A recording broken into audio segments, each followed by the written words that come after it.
20 years ago, I ran a guild in vanilla World of Warcraft. It was called Hand of Tartarus. It started off with my little brother and I running through Elwynn Forest, bonking wolves for pelts.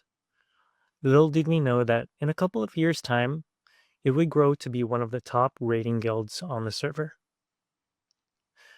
Within each of us, there's a small spiral galaxy made of memories. And as it turns, we draw from it old joys and old pains. The memories of my guild orbit around a single one of those shining stars. The schemes that turn a ragtag group that could barely do Upper Blackrock Spire into a 40-man raid.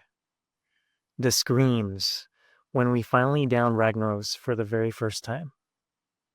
The awe of watching an entire faction mobilize to help us forge the blessed blade of the Windseeker. And the melancholy of walking away from it all. The memories that we built weren't from random strokes of luck. They were the result of a guild that was structured for success.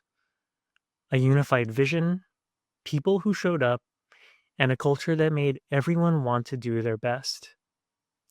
If you create a strong guild structure, it can become one of the brighter stars in that little galaxy you carry inside.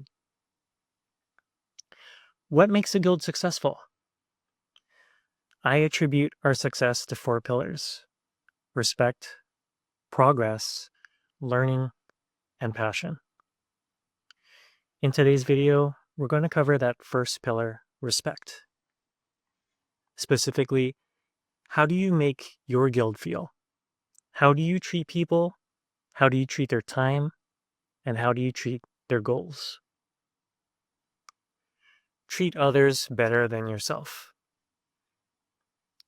In World of Warcraft, I was a guild leader, but that wasn't the only hat I had to wear. I was the greeter, welcoming every member as they came online. I was the guide, capable of running Dire Mall with my eyes closed, and I can assure you none of those hundreds of runs were for me. I was a cheerleader, doling out words of inspiration when morale was low, to keep us going through anything.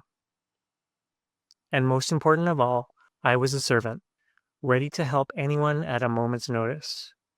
I wasn't only online to conduct the raids. I would loiter and farm reputation with some obscure faction as a way of flexing in-game, but all my guildmates knew that I was just a whisper away from being right by their side. And that's the type of atmosphere that we fostered. My officers were right there with me, learning from the example that I set. If an officer went above and beyond, I made sure to praise them in the officer chat.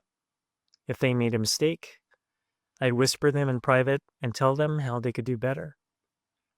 Now, Tactics isn't an MMO, so there's a lot less to deal with, but things haven't changed. I make it a point of pride to be the fastest person to fulfill a guildmate's item requests. If someone asks a question on Discord, I make an effort to answer it quickly and effectively. When someone's defensive lineup takes 3 or more tokens, I shout that out in the guild chat. The best part about positivity is that it's infectious. People genuinely want to improve when they see others get credited for their work or when they see the amount of work being put into that war effort. They want to be part of the fun. Make effective use of time. In World of Warcraft, another hat I had to wear was accountant. We needed a way of doling out the loot that we were getting, and a biased loot council wasn't going to cut it. So after doing some research, I discovered a system called DKP, or Dragon Kill Points. Just saying that aloud gives me the heebie-jeebies. Players were awarded points for attendance and extra points for killing raid bosses, and then they would use these points to bid on loot. The bidding process was really fun and entertaining. The record-keeping part of it was not. I kept a running Excel sheet for years in this white 3-ring binder that was bursting with attendance, kills, and winning bid deductions. But we needed it, and it made the loot process more fair, fun, and fast. 20 years later, and I approached Tacticus with the same mindset. I manually record Guild War defenses on a Google spreadsheet. This helps us determine the best squads, best characters, and neat little synergies we wouldn't have otherwise known to exist. People invest their time, their energy, and money into this game.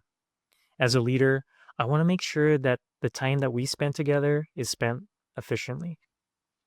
Now, I'm not advocating for anyone to turn into an accountant, but there's plenty of resources online that leaders can use to tap into that efficiency. For example, Tacticus Tracker. It gives both raid and war data with a click of a finger.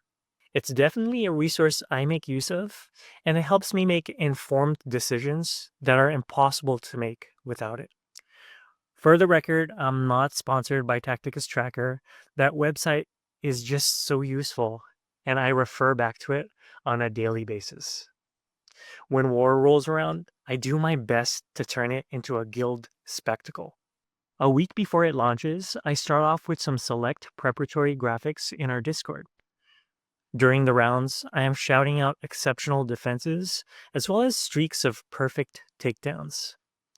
And at the end, I make a Spotify wrapped graphic to summarize all of our actions.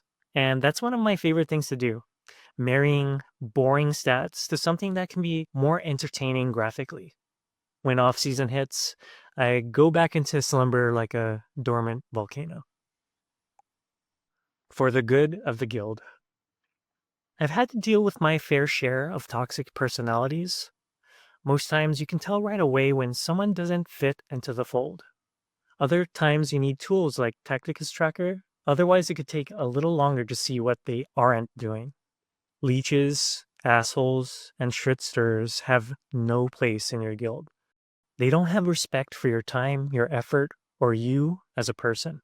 The damage they can do to your guild's morale takes far more effort to repair versus the amount of effort it takes to click the remove button. Having a solid set of guild rules helps with keeping a solid set of players. DBAA, also known as Don't Be an Asshole rules, inactivity timers, required war participation, even a minimum level ultimatum may be some of the tools you'll need to dip into to get your team into shape. This all depends on what type of level your guild wants to be at. It'll take some time and effort to burn that fat and build muscle, but your team will be better off for it. Involve your officers in most, if not all, your decisions. When you invite feedback on your decisions before you execute them, not only do you get helpful insight, but it also shows that you're a flexible leader. When officers have a say in the future of the guild, they are valued partners, and not some random person who has a glorified title. When the inner circle is happy, there's a good chance that everyone in the guild is happy. All right, guys, that's it for my series today. I wanted a series where I could share my insight as to the aspects of a successful guild. So this series will be recurring. I've decided to call it Growing the Guild. I will tailor the discussions to Tacticus, but it'll be applicable to most gaming groups. If you have any questions, feel free to post below in the comments. And also, I do have a Discord in the doodad below. And I just want to take a special moment here to shout out my top supporters over on Patreon. Thank you, George Murray, for supporting me. Until next time, keep growing, keep strategizing, and as always, GG.